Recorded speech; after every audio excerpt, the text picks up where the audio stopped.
Hey, Steve. Hi, Dee Dee. All right, let's go. Let's do it. Do it. Okay, so moving right along here, this piece is called This is phenomenal. the Dome of the Original Coven. Show it. Turn Now, it. this holds. It's large. Yeah, it's a weird shaped piece, but it's very unique and very powerful. Oh, yes. Tell them all about it from the beginning of time till. So, from the first beginning of recording. time, the original witch established the original coven, and her name is, I hope I'm saying this right, Ratnavati. Now, she had made a hidden temple in a city called. This is her origins in a city called. No, I'm sorry. This isn't her origins, but this is one example of. The first one people could actually do research on. Yeah, that you could actually do research It's on. factual. Now, they've lived in different cities since the beginning of time. She's been around since the beginning. She was around before the Witch of Endor. That's right. She was before the Witch of Endor, but the first recording, of modern times is what Steve's going to tell you about the town and all. Go ahead. Okay, so the name of the town is Bargarth. I don't know if Bargarth, and it was a town that was created, and then all of a sudden one day, everybody just upped and vanished. Well, that's because. And tell them how the government keeps the people out and all that. Like yeah, the real. government, the ASI, that's the I forget what it stands for, but it's this agency in India that deals with abandoned places, kind of like the Department of Antiquities almost. Okay. And they warn people not to go into that city after dark because just strange things happen to them. People come out deformed, and they find people ripped apart limb for limb. Now going back, or they just disappear. Or they just disappear. Yeah, they never see them again. Now, this is all real. You guys can check it out and verify it. Yeah, you can do your research on it. It's all factual information. Now she lived there in ancient times when the city was alive and thriving, and what she would do is she'd snatch up the children, and she would use their blood in alchemy rituals that would keep her very young. And alive.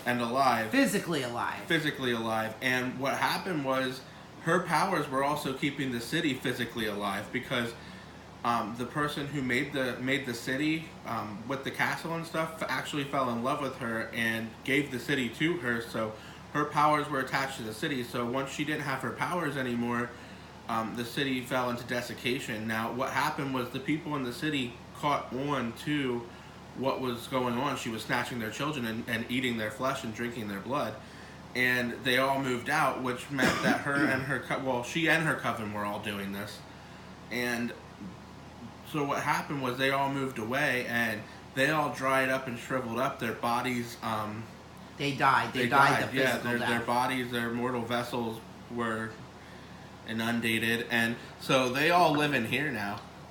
And this is the Dome of the Original Coven because they are the original coven. Now, when you wear this piece, you wear it on your finger, and you point it straight outward, like, and then it doesn't fit on my fat fingers, but you could, even if you just want to hold it like this, it will locate the witches and bring them to you.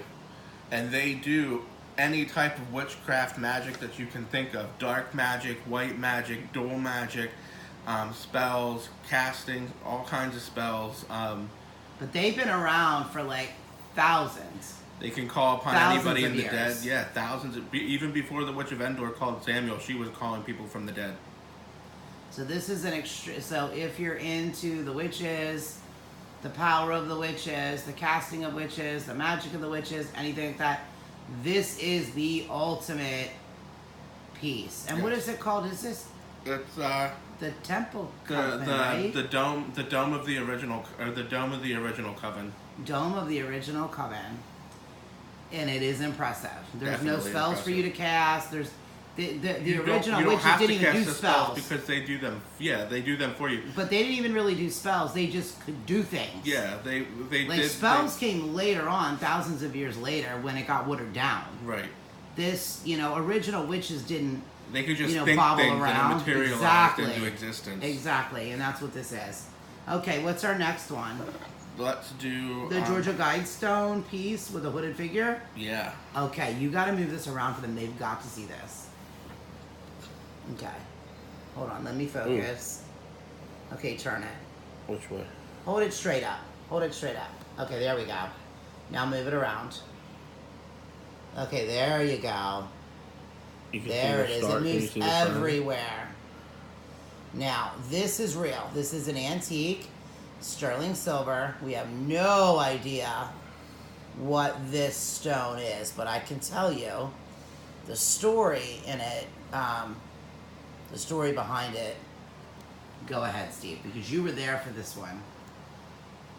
Oh, me. Well, me, you, and Lindy were both there for this. Me. This was a Yeah, couple no. years ago. Me, you, and Lindy were all there, and we were at the Georgia Guidestones, and we were trying to feel Which is in Alberton, Georgia. Alberton, Georgia. Alberton. What did I say? I thought you said Albertson. It's like the grocery store. Alberton. All right, keep going. Anyways. Go. So we were at the Georgia Guidestones, and we were lying on our back, and we were trying to feel the power from the Georgia Guidestone, and then all of a sudden this black hooded figure showed up out of nowhere. And, Well, it wasn't black. It was just a hooded figure. We say black because you couldn't see the face. oh, well, yeah, we couldn't see his face. It wasn't an evil figure. And so, we asked him who he was, and he told us that he was not able to divulge that information to us, that he was going to show us a power unlike any other that we've ever experienced.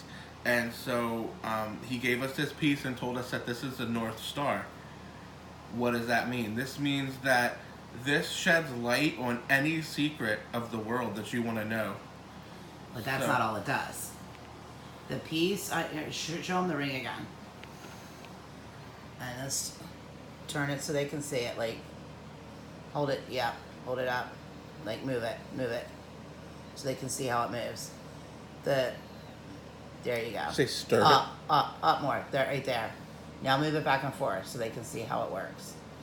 Okay, it moves all over. This piece will become the eye of anybody that has ever lived humanly, spiritually, in the spirit form, in an entity form, in a creature form. It will become that eye. Let me give you some examples, because this piece is so very impressive, because the reason the Georgia Guidestones are there is it's a warning for when the end times come and only certain people are left on the earth, so that they may gather together, which is why each different section is written in different languages. So if your language is not there, you will not be one of the people surviving. So for example, if you speak Bengali, which I do, I can speak Bengali. If you're from that part of the country in India, you people are not surviving. Now, if you speak Swahili, you're going to survive. If you speak English, you're going to survive. I'm not saying you're all going to survive, but some of your people will. It's going to be one of the surviving languages. One of the surviving tribes. Yes, exactly. One of the surviving tribes. Now, here's the thing with this. Now, when I say the spirits and things like that, people that have been human, people that were born non-human, whatever they are, whether the time has come and it's where we're in them times or you're not, this piece still works that way. So let's say, obviously, Lucifer was created. Mm-hmm. You can look down on that and have the eye of Lucifer. I'm just giving you an example and have that power. You can have the eye of Christ. You can have the eye of God. You can have the eye of some obscure witch that not many people have heard of and get the information from her and the power from her. You can get whatever you want, because again, this is a balance of the earth. If you read the Georgia Guidestones, it is about balance. So it's not just that you're going to get good things there. You can bring out evil things, dual things. You can bring out unicorns. And people are like, unicorns, like it's the fad today. But unicorns were, in the Bible, unicorns are real. And they had a very elegant, graceful, magical quality about them. And they healed. They were great healers. Unicorns are healers. So you can say, I want the eye of the most masterful unicorn, and look in that. And that is what you will get, and then you will get the powers of that creature. But this thing also gives you major psychic visions. Major psychic visions of where you're going to be, of what is going to happen, of when it's going to happen. This will give you psychic visions down to the point of who's going to be the next president. This will give you psychic visions of what the Pope is doing and the Vatican. These people do not have to be dead or alive. They can be either. They can be here today. They can be gone tomorrow. They could have vanished a long time ago. It does not matter.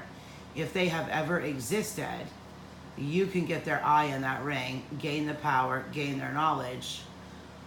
It's just one of the most impressive rings. I mean, it really is to have something like that.